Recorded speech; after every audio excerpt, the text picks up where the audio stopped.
name is AMENA ANJUM and I have completed my MCA from Gulbarga University, Kalburgi, and I have completed BSc from Yadgir. And coming to QSpider, I have joined QSpider at September, and I have completed manual by Pradeep sir and Gopi sir, and I have completed my SQL by Srinivas sir, and I have completed my Java by Giri sir, and Apti by Selvakumar sir, and then Selenium by Rahul sir, and next for Fireflink is Jeevan sir.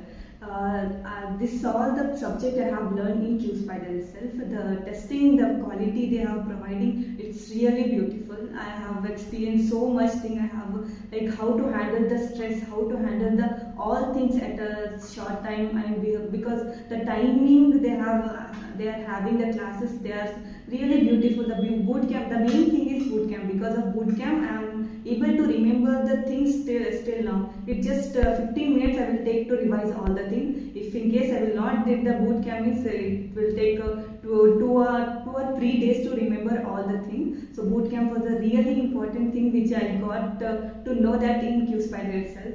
So thank you so much. And Apti, Selenium and Java, SQL was the trainers also really good. Especially the training means in a QSpider was really beautiful. I have didn't saw any trainer like that in college or PUC and anywhere. So I will really thank you for QSpider and Pradeep sir, all the trainers who have taken a screening also. The screening is main important. They didn't taught us, but they have asked the question. Based on that only we will able to answer. So that's why thank you so much. And QSpider, all the members, I will heartily wanted to tell thank you for that. Thank you so much.